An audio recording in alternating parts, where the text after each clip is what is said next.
despite serious rules out there, actually requiring them in certain areas, and in a very disturbing trend, enforcing mask usage has actually led to some violent encounters across the country.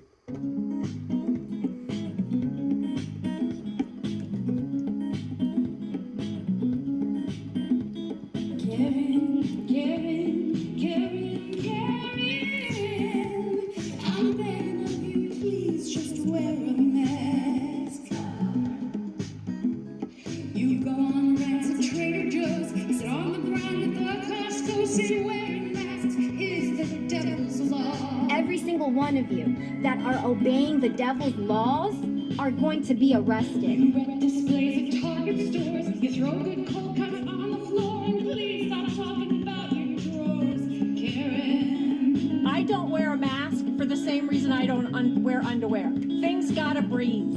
Karen, Karen, Karen, Karen. I'm begging you, please don't lick that glass. Karen, Karen, Karen, Karen. Please just wear a mask, you big dumbass.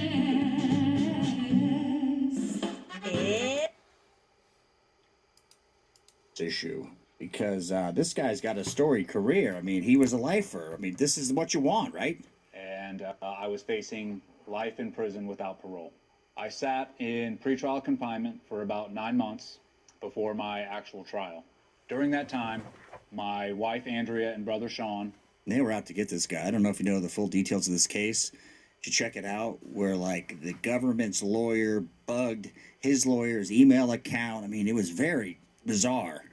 And Dan Crenshaw is not a fan of Eddie. along with a certain group of teammates that I had, were doing everything they could to garner support, to get the truth out about what was going on with me, Right.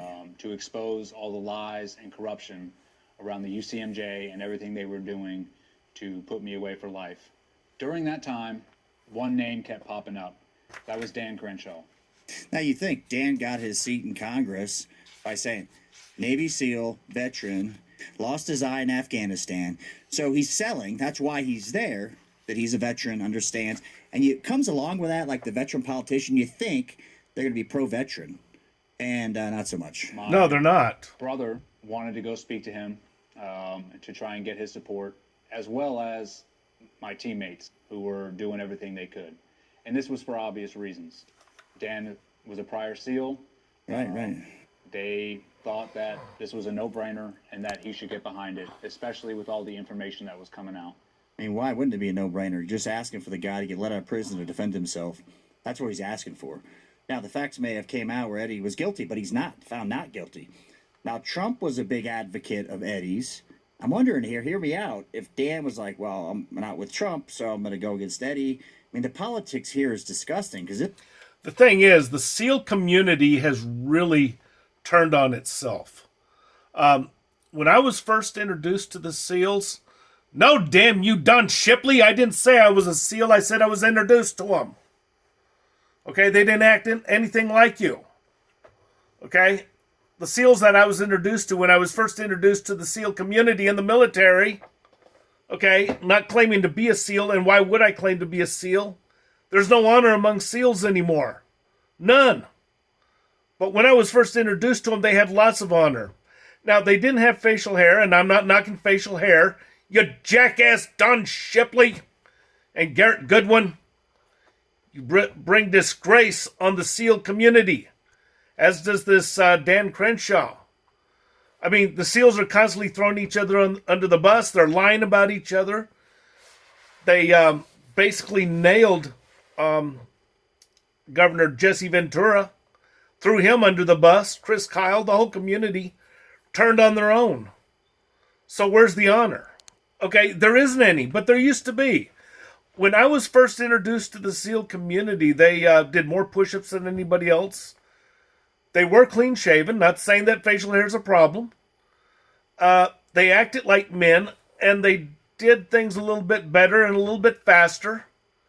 And they were role models of what we wanted to be. But now there's no solidarity among the SEALs.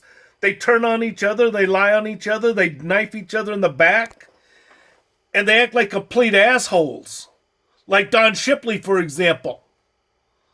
Okay, the SEALs are, they're more like sodbusters, like cowboys, like biker wannabes.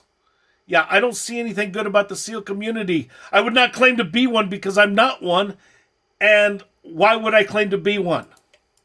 I went to Congress to do a book signing for the 50 congressmen who did support me, who did sign that petition to get me out of prison. While there, I was pulled aside by multiple congressmen and was told that Dan Crenshaw was actively working against me behind the scenes. That's what we got with SEALs He was these going up days. to each of those congressmen who were supporting me, telling them not to support me, that I was guilty, and that it was his community, and they needed to butt out and let him handle it. Yikes. To say that you are the entire face of the Navy SEAL community, I think is a very bold statement, bold move. Obviously it may be held some weight with people that were not in the SEAL community, but I have to wonder, because obviously there are things that are said behind closed doors, just like what he's hearing from these other politicians out there, is what information has Dan Crenshaw had under all of this. And obviously everyone deserves their day in court, and we don't know what he knew or did not know to sway this. But you would think it would be a no-brainer move, if you wanted to reverse engineer this, that it'd be actually easier on a public sphere for Dan Crenshaw to back Eddie Gallagher in this because of that correlation. Okay, don't ask me what this is all about. It should be over. Experience of military service will help out the community, other veterans, and passing laws to help military members and veterans. But it is not any secret that Dan Crenshaw has been on the line or been somebody that veterans or service members look to, because this is not the first time that people have tried to ask for his help. Because don't remember, you looked at Stuart Scheller, the Marine that made the comments about the pullout from Afghanistan, which were in line with Dan Crenshaw's issues, actually, I believe at that time, if I remember correctly. And he did not try and get assistance for Stuart Scheller, and there were some criticisms there and ruffled feathers. So, is Dan Crenshaw just using the idea and the identity of being a former Navy SEAL and military veteran to his benefit to climb political ladders to get him? It sure seems so. But I don't see a lot of honor there, with these. Yeah, there we go. On the street as an Army vet confronts a guy he believes is a fake. The guy was JROTC, for God's sakes, okay? I mean, Garrett Goodwin, you're a disgrace. As is Don Shipley. Oh, I'm the SEAL, da da da. And let me tell you something. Now, I met a lot of people who claimed to be SEALs who were not SEALs. They were greaseballs. I didn't need to ask Don Shipley, hey, is this guy a SEAL or not? I could vet him out myself. I didn't need Don Shipley. I don't want Don Shipley. I'm surprised this bastard hasn't called me up and started accusing me of stolen valor. But here we go with Don Shipley.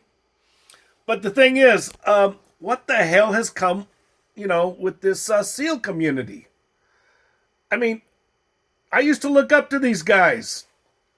These guys were pillars of strength and courage. Now they're a bunch of jackass sodbuster cowboys. Just a bunch of wannabes, just a bunch of assholes. Okay? Yeah. So the thing is, I mean, I don't see any honor. I mean, look what they did to Jesse Ventura, for crying out loud. Now, I will be honest. Let me close with this. When I heard about the William Calley situation, he was an Army lieutenant in Vietnam. I was on the bandwagon. Yeah, I was against Calley, yeah, let's stick it to him, man.